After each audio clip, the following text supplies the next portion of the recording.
was studying my GCSEs at St Louis Kilkeel, I had the stereotype that a lot of people in IT sat at computer screens writing code all day, so I wasn't one of those people who always wanted a career in IT. In fact, I had actually no idea what I wanted to do. Then I decided to take part in a Fujitsu project which involved investigating and researching the future of IT, and this led to 5 days work experience in the Belfast office. This was fantastic, as the variety of jobs and roles in IT was a revelation to me, and I soon discovered how social it was when working with clients and assessing the requirements, which was something that was really important to me, as I'm quite a talkative person, and interacting with customers and suppliers is something that I really wanted to get involved in. I took IT, Business Studies and English at A-level, and then began a business management degree at Queen's. As I am quite interested in business and IT, and Fujitsu's industrial placement was always at the back of my mind as a route into the IT industry. I really had life experience of their culture and values, and I really like that customers are at the heart of everything that they do. Now I work in service delivery management with the Post Office home phone and broadband service.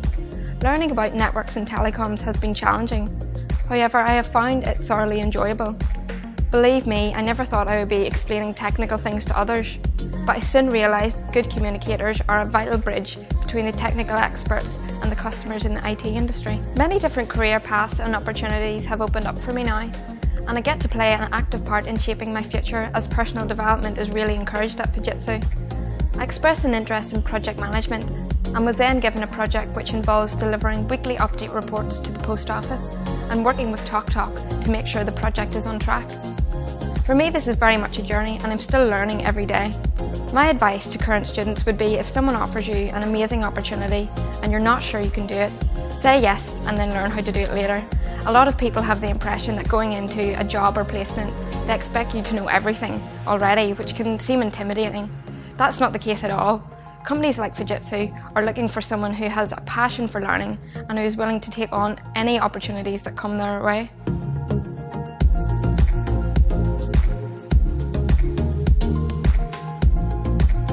I studied Business and Information Technology at university and really enjoyed the technology side of the course in particular. Following my studies, I joined a 12-week technology graduate academy at City in Belfast. This approach really works and helped me learn IT languages such as SQL and Java in greater depth. The Technology Academy covered a lot of content, not only in IT, but also in capital markets and teamwork soft skills. I found the training course to be very enjoyable and a fantastic way to make a transition into a career. There were 26 students on the programme, and there was a support among all the participants. I joined the Service Management Reporting team in October 2015. Being an IT graduate within production support in City, there are 2 rotations to complete, and Service Management Reporting was my first. I was involved in project management and development of new and improved dashboards, interacting with many different teams, getting a top-level overview of their work. Currently, I am on the Risk Treasury and Finance Desk support team. Our applications are used globally, so while I work primarily with the London Finance Desk, other members of our team are based in the USA and Shanghai, supporting the finance desks based there. What I have learned from my time at City is how to take on more challenges. There are a lot of projects to get involved with, and with online training material and courses available, there are always opportunities for professional development. The IT sector is also a very easy industry to move between projects. This means there are always exciting new opportunities coming up. I would suggest that a graduate considering a career in IT should look for work experience or a placement to make the most of the opportunities out there. I have found in my time here that teamwork is of paramount importance in how this company operates, and the ability to effectively communicate, cooperate and integrate with a team are traits that would benefit any candidate, not only in City but in any path they choose. Also, an avid interest for the job would be of great help. For example, I work in technology, so keeping up to date with the latest advances in that field can be a great help in this role. Reflecting on my time at City so far, I have learned so much and have been presented with opportunities that I would have never even thought of, which in turn has been a big boost to my confidence.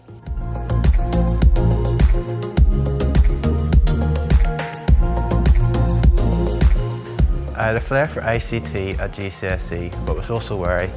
I was too scared I would get stuck in the same office doing the same old thing endlessly. I imagined myself working outside, perhaps a vet, but after some training and a few harsh placements, the reality soon put me off. Feeling lost, I noticed on the Job Centre NI website that ICT apprenticeships were available in a vocational setting, and when I took the first step to apply, I started this journey towards my career as an infrastructure engineer. Working within the infrastructure management team at Area, I have met a wide range of fantastic people, and there's a terrific spirit of cooperation. Every day you learn more. My move in the ICT has been much more rewarding than I could ever have expected. Now I work as a junior infrastructure engineer. I am treated as a full member of the Belfast infrastructure team working on health service-based contracts. I have seen our IT systems in action in A&E and it was very rewarding as I really saw how we were helping people and making a real difference. The educational strand at Belfast Met has been really important too, and when I graduate with an infrastructure foundation degree, I'll have a qualification that is recognised in the industry, something else that can help secure my future career. It has been so enjoyable to actually feel like I'm moving forward and making progress, and that my skills can also be of benefit to others.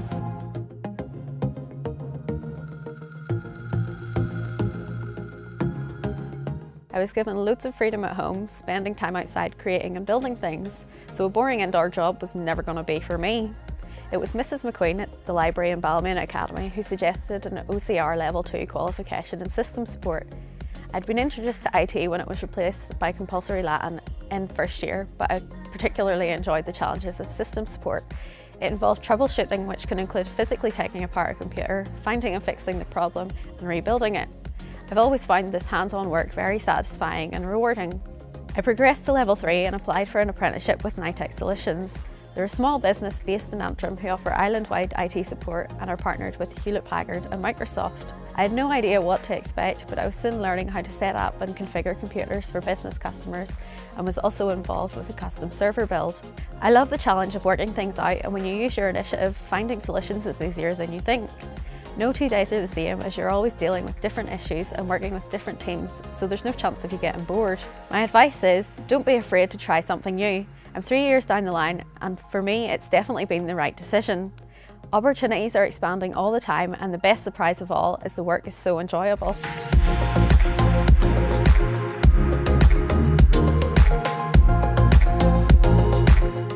I was first introduced to IT at Key Stage 3 level from memory.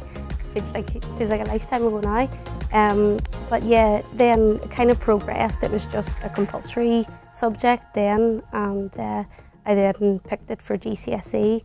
My secondary school actually was a specialist in IT, so that allowed me to go on and study double award in that, and yeah, just from the get-go kind of really enjoyed it, and there was loads of variety in it as well, so it kept me on my toes. Yeah, I think just whenever I kind of came out of my A-levels, I never really knew exactly what I wanted to do. So there was always the idea of business with IT or something a bit more hands-on. And it was my teachers in school that had kind of helped shape the decision on here's the things you're good at and here's how we can marry that up to a degree. I studied interactive multimedia design at Ulster University, and the idea behind that was because it had quite a variety in the subject, and it was a bit of a hybrid between design and development. And because at that time I wasn't entirely sure of exactly what I wanted to do, that suited me quite well. Yeah, so interactive multimedia design pretty much encompasses design for web and a wee bit of software development as well. So there was quite a mix of different subjects, and I remember animation being one of those as well. So it kind of opened a whole lot of doors, and it was almost that you had a bit of experience in all of them, and then it was your opportunity then to become, a bit more experienced in one of those, and you could decide what you wanted to take on from there. So in third year of university, you have the opportunity then to go out into the work place as such, and I applied for quite a few different places, and the one that I decided to go with was a local company, and in fact a startup. And the idea behind that was because I would get a very good understanding of how the business operated rather than being in a very small confided role. And yeah, it just allowed me the opportunity to understand how business works, and particularly in the IT industry, which was fab. Yeah, so 360 Create, as it was merged with the Tomorrow Lab in 2015, so 2 years almost now. And After the transition, because it's a bigger company, each role was quite precise in what you were responsible for and what you done. And because I came from a place where I wore different hats, you know, you were a project manager, you were on the tools, you were providing training. I wanted something that wouldn't mean that I had to be stuck behind the desk all day, and that I could get out and chat to people and share my experiences. And so I'm in now more of an account management role, whereby I'm out helping clients with strategies and helping them implement those as well. And having the background of being on the tools is great, because you provide answers, you know, in real time, and rather than, you know, having to go back to a team and get the answers from there. So I've had brilliant opportunities to work with some really great companies, both local and global, and it's been fabulous. The reason I decided to go down the IT route was because, if I'm totally honest, whenever I was coming out of school, I had no idea exactly what I wanted to do. And because it provides so much variety, it was a no-brainer for me. And it's proven that, you know, I've been in design positions and development, and now more of a management position. And it just shows that there really is massive opportunity there. And for someone like me who doesn't completely know and have it really mapped out, then it worked really well.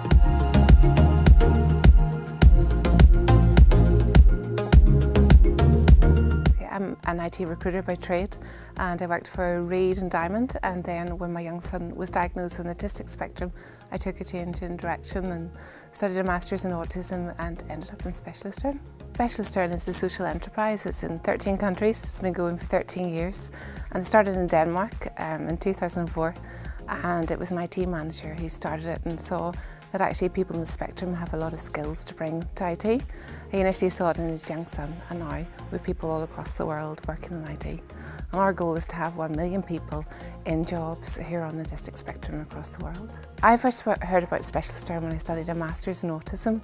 I took a career break to find out what is this thing called autism, and I heard about Specialist Learn and noticed in, I think it was Irish News, that they were opening up in Dublin. And so I joined Specialist Learn in Dublin, was handed a Lego box and told go off and make an assessment for people on the autistic spectrum to get them a job ready, specifically for IT careers. And our client was SAP, a large international company. So after placing 10 people in SAP, I was given permission to bring the model up to Northern Ireland, and in April 2014 we opened in Skenos, and we've worked with over 300 adults on the autistic spectrum and young people as well, to help them get ready for careers in IT, secure careers and also thrive. Okay, so in order to contribute locally to helping 1 million people internationally secure jobs, we have looked at what are the parts of the problem as such of unemployment for people on the autistic spectrum.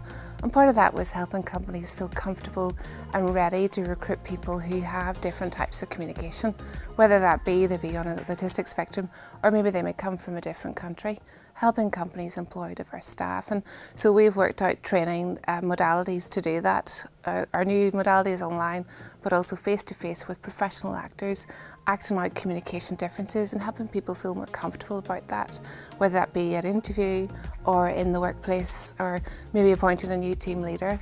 How do you manage when that person communicates differently? As we've done our training, we've found out that actually companies are full of people who communicate differently, and a number of people have come forward and said, actually, this thing you talk about, autism, that describes my whole life, and yet they may be sitting in a senior management role. And that's information that schools often doesn't have. And so we're really recruiting people who are already in the sector and helping people, I suppose, really enjoy their full selves and full identity in work.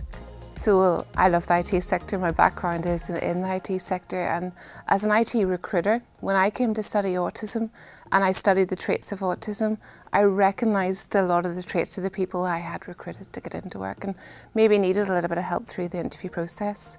Simon Baron-Cohen in the University of Cambridge has done a lot of studies looking at the systemizer traits of people on the autistic spectrum and the systemizer traits of people in the IT sector, and the studies have aligned. There is a natural fit for people in the ICT sector for many people on the autistic spectrum, but we also meet many people on the spectrum who use those systemizer skills for other careers, whether it be makeup artist or film production or any other creative role as well.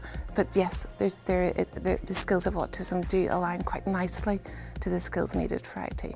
We were really delighted to be included in Bring It On, invited by Belfast Met this year to be part of that, and we went to Cookstown and worked with Team Aspie, a group of young people, to help them discover the skills that they have and not just think, goodness, I'd like IT, but maybe I'd like a business analyst role, I'd like a software tester role, and looking at how, using Lego actually, building Lego robots together, we were able to detect patterns that would say perhaps one person, you could consider this role in IT, and this is how you get ready for that.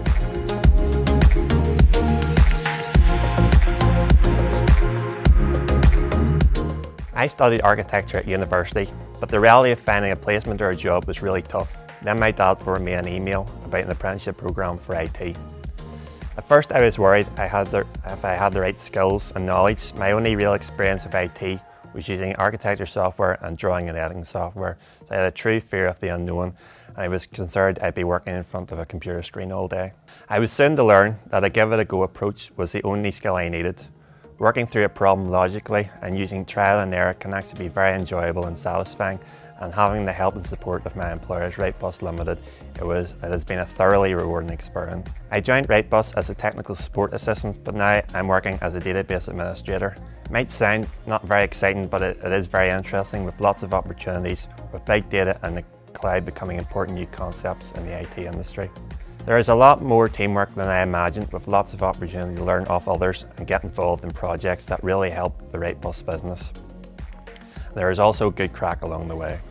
Now I can appreciate the technical and creative side of IT, finding solutions to problems and discovering the true joy in fixing things. IT is a very wide church, and your skills may be a closer fit than you think if you start to look into a career in the IT industry. Even later in life, don't rule it out. I only made the change at 26, bringing some skills with me, but also learning lots of new ones along the way. You learn to stay calm, developing solutions to problems and growing your skills sets very quickly. I actually feel like I'm making career progress and really getting somewhere. Why don't you consider an IT apprenticeship? It's never too late.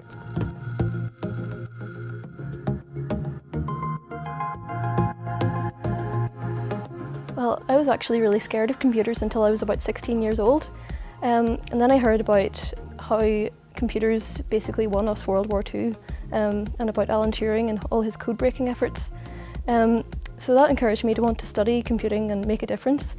And then I realised that I was one of very few females in my class, so that just drove me on further, because I wanted to take the road less travelled. So I studied a bachelor's in computer science at Queen's University, and then I did a master's in cybersecurity at the same place, which was a year long. So I studied the bachelor's because it just looked really interesting, and I wanted to stay at home for university. I heard about the cybersecurity degree through the professors who were at Queen's already.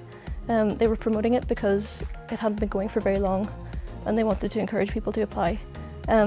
I didn't think I could do it because I'd already applied for a master's in computer science, but I was able to switch courses because I proved I was good enough and that I really was passionate about the subject. I'm a data analyst and programmer at Rapid 7, so half of my day is coding and half of my day is cybersecurity.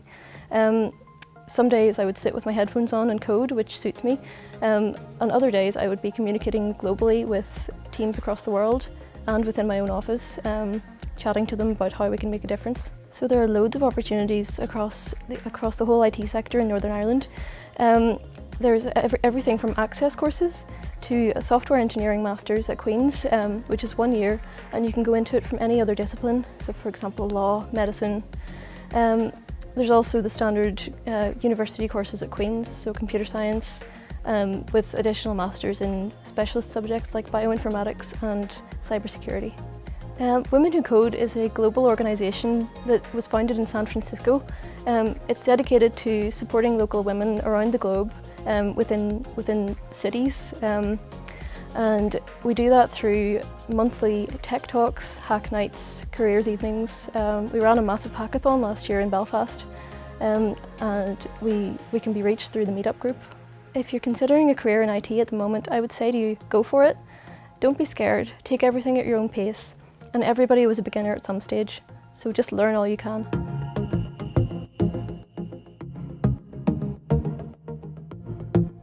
So Bill, exciting times in the world of STEM. Tell us a little bit about what Sentinus does and the reaction you've received. Sentinus is all about engaging young people in practical science and technology, so it's actually getting young people doing science and engineering, and it's demonstrating to them the excitement of the subject, and ultimately we want to try and inspire them to continue to study the subjects at school and pursue careers in the area, and demonstrate to them that there are rewarding and worthwhile careers right across the STEM sector, because we're hearing about shortages of skills right across the STEM sector at the moment. So we're really about engaging the young people and inspiring them in science and engineering. Now you're going right across Northern Ireland, visiting 120 schools. Tell us about some of the reactions you've had from pupils and from teachers. Yeah, we've been promoting the IT sector with young people, primarily at sixth form level to those youngsters, and really trying to reach the youngsters who may not have considered a career in IT. They're very open to it because youngsters are very in touch with technology, they're very comfortable with technology, but a lot of them haven't had the opportunity to look behind the technology itself and look at the programming and the coding aspect of it. And that's really what we're trying to get to with this program, and trying to open up their minds to that as a potential career. They're very open to it, particularly when they hear the rewards and the opportunities that exist within Northern Ireland. Teachers are under a very great deal of pressure, and in particular careers teachers are under pressure trying to keep up. Have they welcomed your visits? Very much so. We've done a lot of work in this programme with careers teachers, with IT teachers, and with technology and science teachers as well. The careers teachers have a hugely difficult job in trying to keep pace with the changing world of work and the job opportunities that are out there for their young people. So they've welcomed us with open arms, because we're coming in with up-to-date information, giving their students knowledge about careers in a particular sector, and which will help those students make informed careers decisions. So we've been very welcomed by the schools. So the schools, the teachers are happy, the careers departments are happy, the pupils are happy. Let's go one stage further and say, is there that perception in some families that if my son or daughter is doing dentistry, medicine, law, something like that, that's very prestigious? There's no doubt that those professions still are held in very high esteem. And it's the old thing about doctors breeding doctors, and that's very true. And sometimes parents who've been through a traditional education route, they feel that is the route for that they're young, that is the gold standard. But what we're trying to promote to young people is that there's more than one route into very high value careers, and that information that we've been passing on through the presentations has included other routes, so they don't have to do A-levels and go to university. There are other routes into, and these are very valuable careers and offering great progression opportunities for young people, and very lucrative career opportunities as well. So apprenticeships, foundation degrees, higher national diplomas and certificates are all options there. Now you mentioned income, because salary is very, very important, particularly when people are paying for education. They want to know what the rewards are. Comparatively, how do people in STEM subjects do? Well, across the board, STEM subjects are fairly well paid.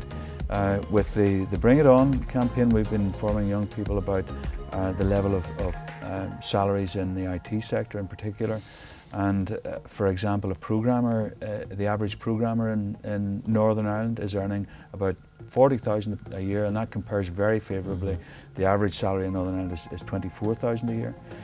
So you can see that the salary in IT is pretty good in comparison. Salary is very good, particularly in the starting off situation. But if we look at career development, what are the opportunities there? Well, again, we hear almost on a weekly basis about new job opportunities in the IT sector being created in Northern Ireland, both by Indigenous companies and by inward investment companies. So that in itself says that there are career progression opportunities available for young people. I think what some of the IT companies at the moment would tell you, that we have a conveyor belt of people moving from company to company, and they want new blood in the system. Because there are the opportunities there. They have opportunities to expand if they can get the right skill sets from young people. So there are lots of progression opportunities for young people at the moment. Exciting entry-level opportunities, exciting career development opportunities, and a very exciting time to be in STEM very area. much so. And the other, to look back at the education, the progression, or the entry routes into the sector, a lot of companies now are offering apprenticeships, higher level apprenticeships, which means that young people can go straight into employment. They don't have university fees. They're not losing out on earning potential for the duration of the degree, but ultimately they can end up with the same sort of qualifications. And the employers are getting the people they need at the same time with the skills they need. So that's a very attractive proposition. That's maybe more attractive for parents than it is for young people. Absolutely, not to be saddled with £40,000 worth of debt or something like that. Exciting time. Yes. Thank you for the great work you're doing and congratulations. Thank you, Ed.